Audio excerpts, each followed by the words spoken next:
7월 18일 마감 시작입니다. 저는 국내 증시는 지수와는 정반대되는 종목들의 상 하락 흐름이 나왔습니다. 사실 뭐 에코프로, 포스코 그룹주들 그리고 코스모 그룹주들 이런 2차전지 관련된 업종들의 매수세가 크게 붙으면서 전체적인 이 업종의 쏠림 현상이 지속되었다. 근데 이 업종의 쏠림 현상이 단기적으로 뭐 2차전지에 국한된 게 아닙니다. 최근에는 한미반도체를 필두로 이 HBM 그리고 PCB 관련 테마주가 크게 올랐고, 또 그전에는 조선기자재 관련 테마주들이 굉장히 큰 폭의 상승을 나타내기도 했습니다. 지속적인 상승이 나오고 있는 와중에 그래도 이 에코프로라는 존재가 굉장하죠.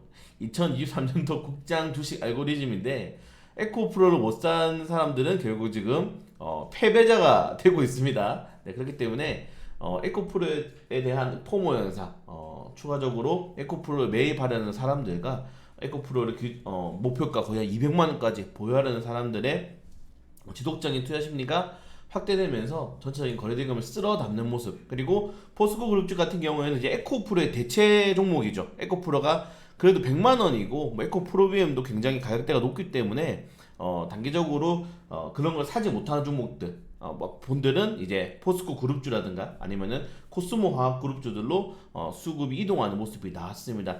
뭐 나쁜 건 아닌데, 그러니까 좋아요. 이게 품절주가 돼서 올라가는 건 좋은데 오늘처럼 막 거래대금이 터져버리면은 주가가 움직일 수가 있는 거래대금이 없거든요. 제가 지난주에도 말씀드렸지만은 우리나라 같은 경우에는 현재 양시장 거래대금이 20조 원에서 뭐 25조 원, 정말 많을 때는 25조 원, 그리고 보통 20조 원을 기준으로 플러스 마이너스 이제 3, 4조 원이 움직이고, 신용도 마찬가지입니다. 평균이 20조 원 플러스 마이너스로 2, 3조 원 움직이고, 고객 예탁금도 마찬가지죠. 50조 원을 기점으로 플러스 마이너스 5조 원 가까이 이렇게 움직이는데, 결국에는 에코프로라든가 다른 종목들 사기 위해서 어떻게 해야 됩니까?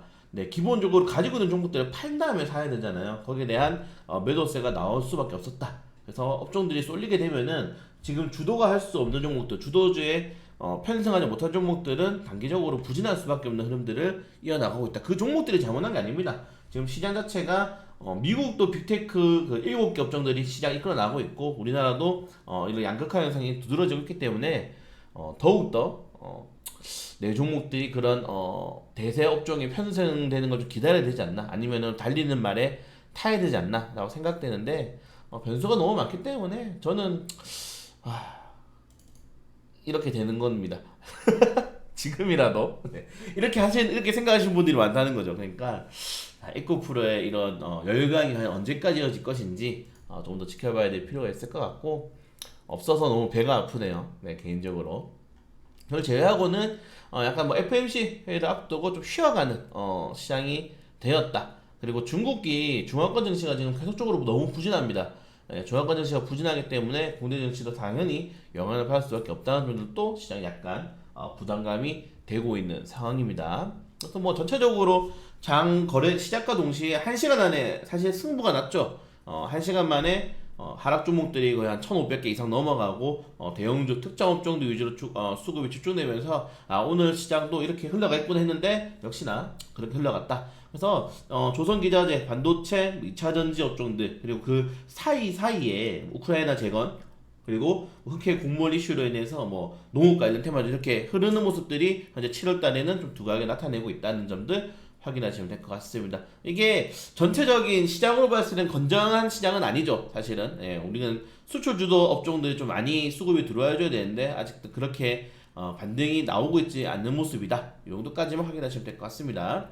포스코가 대단하죠. 네, 포스코 그룹주들이 지금 이 보시는 이 거래 비중을 보시면 알겠지만은 이미 에코프로의 바통을 좀 이어받지 않았나, 그렇게 좀 생각이 되고 있습니다. 되고 있고, 자, 코스닥 같은 경우에는 오늘 뭐 에코프로 이 두 종목이 보이시나요? 거래 비중이 26%가 넘어갔습니다.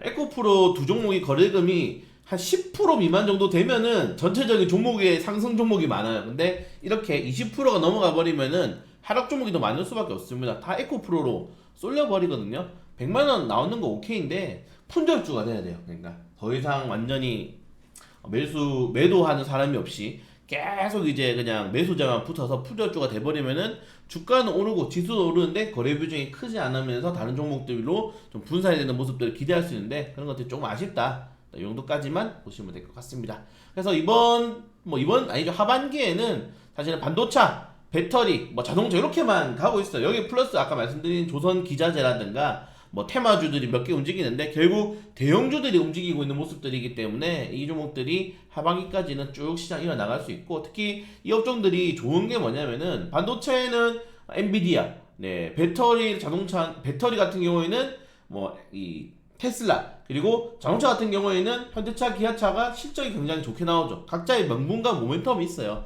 그렇기 때문에 지속적인 이 강세가 이어질 가능성이 높다. 7월 달에 한미반도체 뭐 오른 거 60%씩 올랐어요. 네, 이렇게 많이 올랐기 때문에 계속 이 종목들이 순환매가 들어올 확률이 높다는 점도 좀 확인하시면 좋을 것 같습니다. 네, 뭐 사실 에코프로기 때문에 크게 드릴 말씀이 없어요. 순간의 선택이 완전히 지금 계좌의 흐름을 좌우지우지하고 있는데, 다만 오늘 폐배터리 관련 테마주들이 또 그래도 두각을 나타냈습니다. 사실은 폐배터리 뭐 전기차 충전소 같은 경우에는 전기차의 어떻게 보면은 점유율 확대와 같이 올라가는 인프라 산업이잖아요. 그래서 인프라 산업들이 영향을 받을 수밖에 없다. 그래서 보시는 것처럼 뭐 2030년, 40년대에는 뭐 한 5배가 넘게 올라가는 폭발적인 상승을 좀 기대를 하고 있죠. 그래서 폐배터리 관련 테마주들도 좀 거시적으로 투자하시는 분들은 체크를 해주시는 것도 나쁘지 않을 것 같습니다. 네, 오늘 시간의 단위가에서도 2차전지 관련 테마 업종들이 많이 올랐고, 2차전지 이제 반도체, 그 전고체 배터리 관련 테마가 좀 많이 올랐어요. 그래서 폐배터리 다음에는 또 전고체가 한번 돌아가고, 그 다음에 또 3분기가 한번 올라가고, 요거 가면은 또 리튬 인산철, NFP 관련 테마주가 한번 올라갈 수 있으니까 관련 테마주들 한번 보시면 좋을 것 같습니다. 네, 그래서 지수는 올랐는데 좀 유쾌하진 않다. 보유하고 계신 분들 너무 축하드리고, 너무 정말 축하드리고 부럽습니다. 근데 보유하지 않는 사람들은 배가 좀 아파요.